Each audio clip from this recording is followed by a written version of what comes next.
Bienvenidos. Hoy les traemos las noticias más relevantes de Ecuador. Exploraremos los desarrollos recientes y cómo estos están afectando al país. No se pierdan nuestro análisis completo. Veamos a continuación.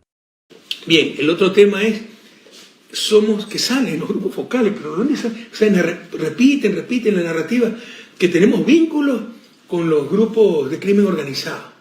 Porque ahí está la foto de Correa con Norero. Yo creo que Norero era veinteañero. ¿Quién iba a saber que después se iba a convertir? Pero ahí está, usted legalizó a los grupos de crimen organizado y todo lo prostituyen, perdónenme la expresión.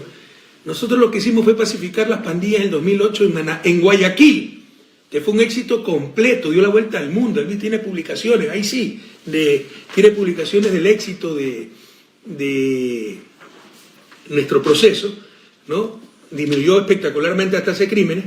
Hubo grupos, pandillas urbanas que desaparecieron, ¿se acuerdan de los Nietas? Los guayaquileños se acuerdan de los Nietas. Y los Latin Kings, muchos se integraron a la sociedad, pero un grupo disidente que no quiso, como el de la FARC, por ejemplo, en el proceso de paz de Colombia. Vamos a decir entonces que el proceso de paz de Colombia fue un fracaso porque un grupo disidente de la FARC no quiso acogerse al proceso de paz y se unió a los narcotraficantes. Lo mandarían al manicomio, que es una tontería así. La misma tontería están diciendo de Ecuador. Es de que compra esta tontería. La gran diferencia, ¿no?, es que ahora somos narcoestado. Antes el Estado, con todas sus capacidades, combatía el crimen organizado, combatía el tráfico de drogas. Ahora nadie se engaña. Somos el más reciente narcoestado del planeta, lo dice The Economist, y se ha tomado el narcotráfico. Las Cortes, la Fiscalía, Diana Salazar es cómplice de narcotraficantes como los hermanos Mendoza, que son del Empalme pero operan en los ríos. No hay ningún narcotraficante preso. Se ha tomado las Fuerzas Armadas, parte de las Fuerzas Armadas, parte de la policía, narcogenerales, parte del gobierno. La droga sale en containers de banana. Entonces, ese es el problema. Se lavan, miren, se lavan en el sistema bancario. Estamos decreciendo. Hay recesión económica, tenemos crisis económica, pero los depósitos crecieron, ¿no? Y se están lavando, se calcula, en el sistema bancario, más de 4.000 millones anuales de dinero sucio. Y precisamente por eso, no encuentro las anotaciones de estar allá, acá.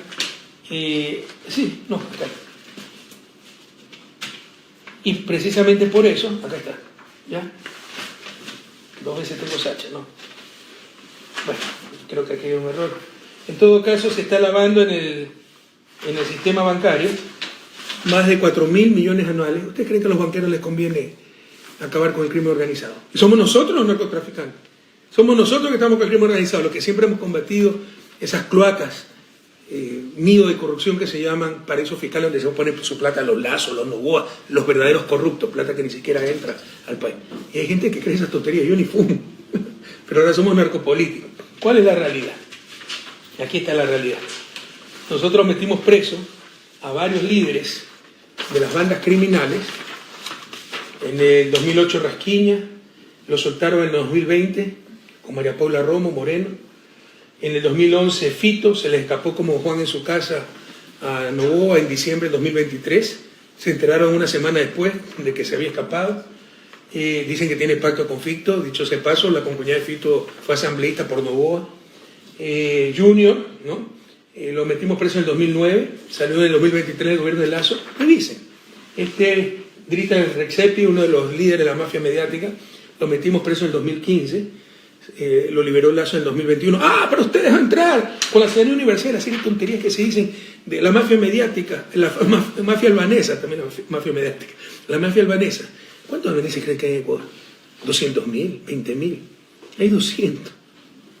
Sí, si no quieren encontrar a la mafia albanesa es porque no quieren, porque son cómplices, porque la mafia albanesa era el caso del Gran Padrino, donde asesinaron a Rubén Cherres, donde está involucrado el cuñado de Lazo, Danilo Carrera, y ese caso, que era de narcotráfico, la sinvergüenza Diana Salazar lo convirtió en delincuencia organizada para no investigar el narcotráfico, porque Diana Salazar, anoten, es cómplice del narcotráfico. Los corruptos siempre fueron ellos. Ahora es que hay narcoestado, Por el contrario, en nuestra época se metieron presos varios dirigentes. En nuestra época, esto es de 2018, esta es la línea azul, exportaciones de cocaína, ¿ya?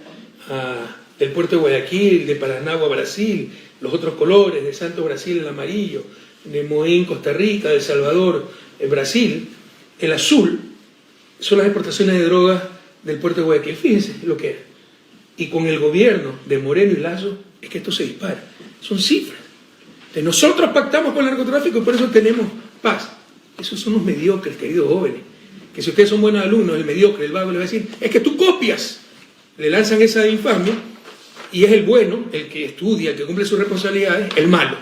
Y el mediocre, el vago, es el bueno porque, bueno, es mediocre, vago, malas calificaciones, pero no copia. No caigan en esas trampas. Lo que hicimos fue luchar, ¿no?, por la paz, con todas las fuerzas del Estado, con desarrollo humano, con un poder ejecutivo muy bien organizado, ministerio coordinador de seguridad, todos lo desmantelaron e infiltró el narcotráfico del Estado y ahora no hay voluntad de luchar contra la droga y contra el crimen organizado. Y aquí están las pruebas. ¿Para qué van a pactar los narcotraficantes con nosotros? ¿Para irse presos y para no exportar droga? No tiene ningún sentido. Mira la estupidez, o sea, no tiene ninguna lógica. Pero no solo eso. 2014, ¿no?, las Naciones Unidas declaró al Ecuador libre de cultivo de droga. Aquí está, miren, este no lo tenemos escrito, pero aquí está. Revisen, googleen, queridos chicos, googleen, ¿no? Y ONU considera Ecuador país libre de cultivos ilícitos. Ecuador logró erradicar cerca de 4 millones de cultivos de marihuana y 2 millones de plantas de amapola entre 2004 y 2013, es decir, la mayor parte en nuestro gobierno, y en 2014 nos declararon libres de cultivos ilícitos. Entonces hemos pactado con el narcotráfico, con el crimen organizado, para meterlos presos, para no poder exportar droga y para erradicar los cultivos de droga. ¿Quién puede creer eso? Y cuando los liberan y exportan droga, es ahora. Pero es que ahora se combate, ahora sí hay violencia porque se combate el crimen organizado. No hay violencia porque son inútiles.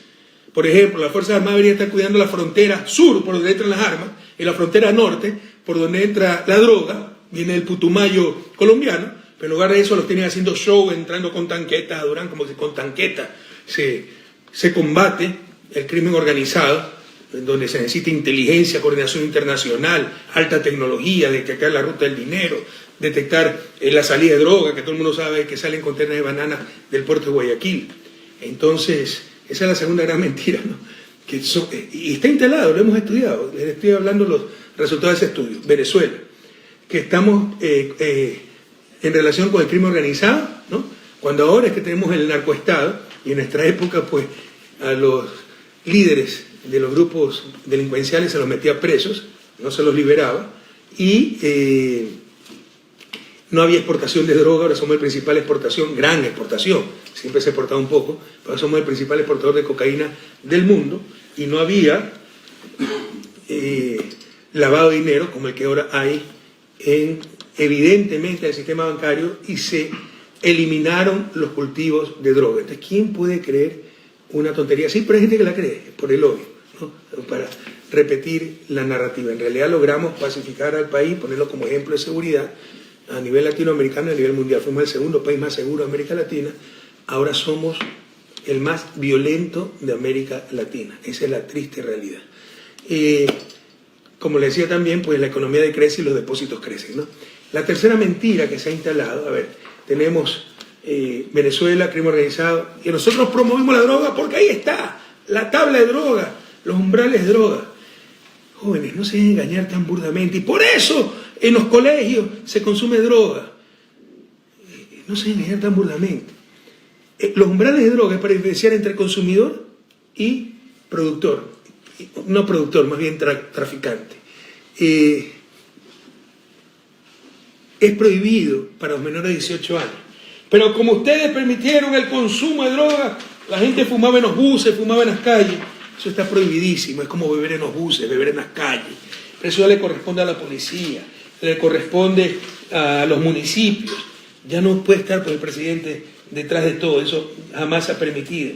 Y eso promovió el consumo de droga, el tráfico de droga, porque como Correa tiene pacto con los narcotraficantes, entonces les creó el mercado. Aquí está un ejemplo, no todos, de los países que tienen umbrales mucho más bajos tal vez que el ecuatoriano para diferenciar entre consumo, ¿no?, y tráfico. Pueden googlear nuevamente, ¿no? Países como Argentina, Australia, Bolivia, Brasil, Canadá, Colombia, Eslovenia, España, Estados Unidos. O sea, Estados Unidos también es cómplice de narcotraficantes, ¿no? Y miren Estados Unidos, por ejemplo, la cannabis depende del Estado y las demás drogas dependen del Estado, como un Estado federal. Pero España, cannabis 100 gramos, MDMA 2.4 gramos, heroína 3 gramos, cocaína 7.5 gramos. España. Entonces también son cómplices. ¿O es que les están mintiendo esta gente? Hay que también promovieron el consumo entre la juventud por despenalizar el consumo, porque un adicto, un enfermo, tiene que ir al sistema de salud, no tiene que ir a la cárcel, que se soluciona con eso. Pero las tonterías que siguen, todos estos son los países. Por si acaso, también está México, Países Bajos, Paraguay, Perú. O sea, Colombia y Perú tienen umbrales para el consumo de drogas, diferenciar entre consumidores y traficantes. Lo tiene Ecuador y somos nosotros los cómplices de los traficantes. Y hay gente que cree estas tonterías. Entonces, por favor, todos los militantes que nos están viendo con el RC5, y hay 45.000 personas registradas, empiecen a tuitear, empiecen a postear, empiecen a difundir. Ya no crean en tonterías. De ellos el miedo, de nosotros la esperanza. Todos estos países, y hay más, esta es una muestra nada más, ¿no? ¿Qué otro país? Alemania. Entonces Alemania también es cómplice. Suiza. Y por si acaso, ¿no?, uno de los argumentos es, la prueba es que nosotros capturamos mucho más droga que en la época de Correa, y por eso Correa era cómplice de los narcotraficantes. Entonces los mayores cómplices son los suizos, porque los suizos no atrapan droga. ¿Por qué no hay droga? Ahora que somos principales exportadores se va a capturar más que antes, que se controlaba la seguridad del Estado. Como digan que había mejor salud durante el COVID, porque se triplicaron las atenciones de salud. Es una estupidez, porque había pandemia, porque había un problema. Ahora, que por todos lados se trafica cocaína y somos el principal exportador del mundo, se captura más droga porque es una pandemia, porque han fracasado, porque somos un narcoestado, porque estamos inundados de droga por la ineptitud de los últimos 3 gobiernos. ¿Cuál es la cuarta mentira que se ha instalado? ¿Ya? Por si acaso, ¿no? Estos informes son recomendaciones de Comisión Global de Políticas de Drogas, ¿no?, Organización de Estados Americanos, Comisión Interamericana para el Control de Abuso de Drogas, las propias Naciones Unidas. Supongo que todos ellos son cómplices de los narcotraficantes, y se dicen esa tontería. La cuarta mentira es la desdolarización. Uno dice, ya no, nadie va a creer esa tontería. Hay gente que la cree. Si hubiéramos querido desdolarizar, no tuvimos 10 años para hacerlo. Por el contrario, los que van a reventar la dolarización son estos tontos. Con el Campo Sacha, que es una gran corruptela.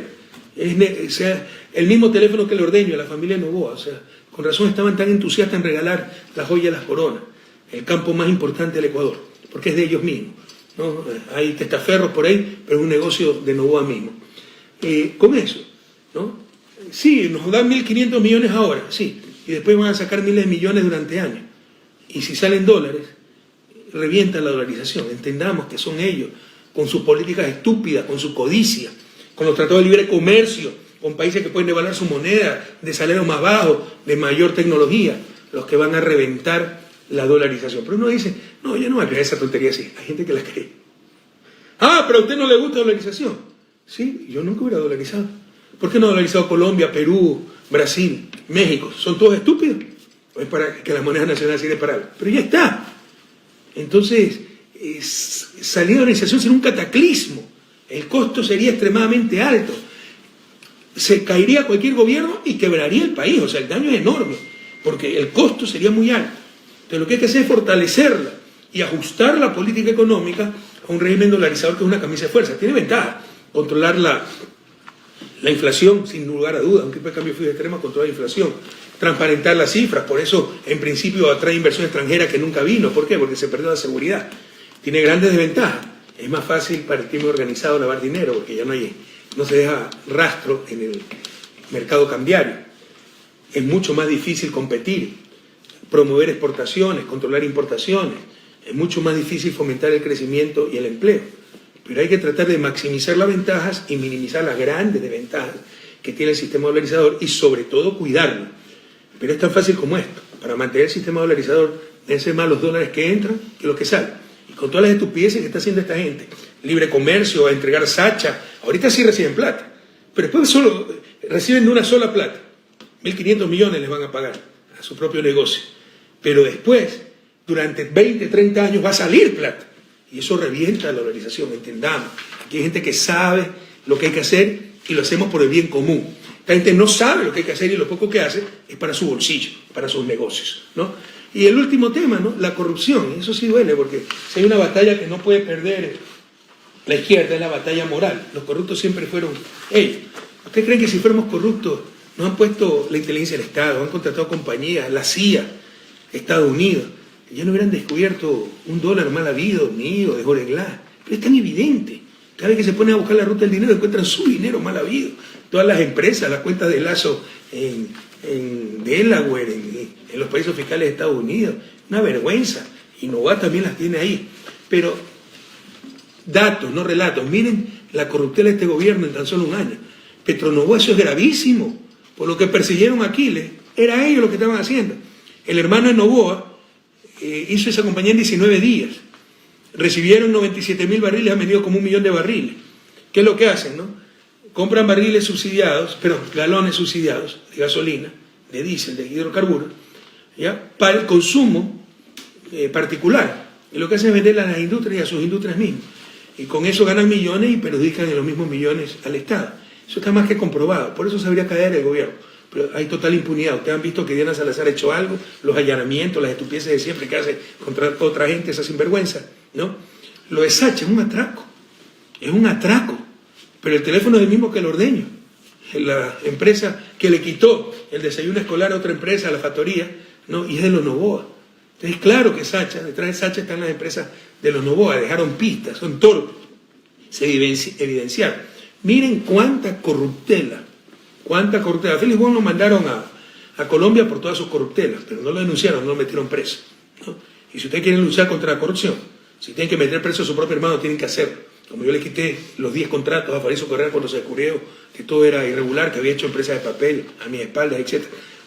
Villavicencio dijo, no es un show, para que nos enjuicie y gane los juicios y se vuelva millonario sin haber hecho nada. Le ganamos todos los juicios.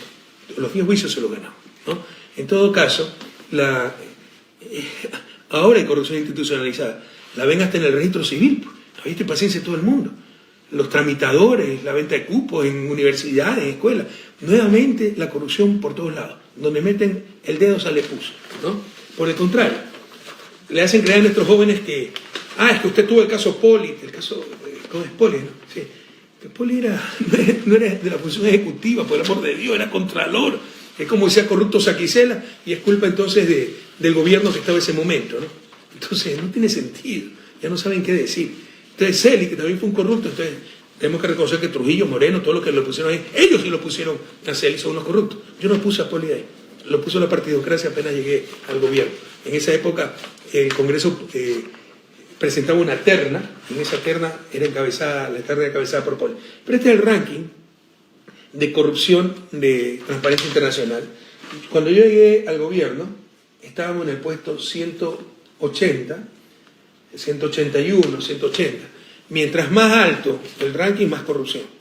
Quedamos en el puesto 120. Llegamos a bajar hasta el puesto 102. El último año me subí un poco porque explotaron los casos de Odebrecht, que se dio en 12 países, ¿no? El caso de corrupción tal vez más sofisticado de la historia. El caso refinería de Esmeraldas, de Carlos Pareja Yaruceli, que ahora es aliado de la derecha para insultarnos, etcétera, que nosotros mismos denunciamos.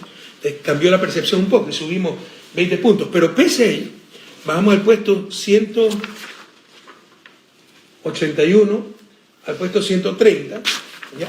50, 51 puestos, y aquí está la variación absoluta en puestos. Ecuador, en los 10 años de mi gobierno, todo esto pueden revisar, queridos chicos, del 2007 al 2016, fue el que más puestos descendió en el ranking de corrupción de Transparencia Internacional. En conclusión, Ecuador enfrenta una crisis de múltiples dimensiones que exige respuestas inmediatas y estructurales. La violencia ha alcanzado niveles alarmantes, con una tasa de homicidios sin precedentes, mientras que el narcotráfico y la inseguridad han llevado al gobierno a buscar apoyo internacional. En el ámbito económico, la reciente concesión de un contrato petrolero de 20 años abre la posibilidad de fortalecer la industria energética y atraer inversiones extranjeras, pero también genera preocupaciones sobre su impacto ambiental y el destino de los ingresos generados. A esto se suman los desafíos climáticos, con fuertes lluvias e inundaciones que han afectado la infraestructura y la seguridad de miles de ciudadanos. El aniversario de la dolarización es un recordatorio del impacto de las decisiones económicas a largo plazo y la necesidad de adaptar el modelo actual a las nuevas realidades. Ecuador necesita un liderazgo firme, estrategias sostenibles y un compromiso conjunto para superar esta compleja etapa y construir un futuro más estable. Gracias por acompañarnos en este repaso de las noticias más importantes. Recuerda que en estos momentos mantenerte informado es esencial. No olvides suscribirte, activar la campanita y compartir este video para que más personas conozcan lo que está sucediendo en nuestro país. Nos vemos en la próxima entrega con más noticias de impacto. Hasta pronto.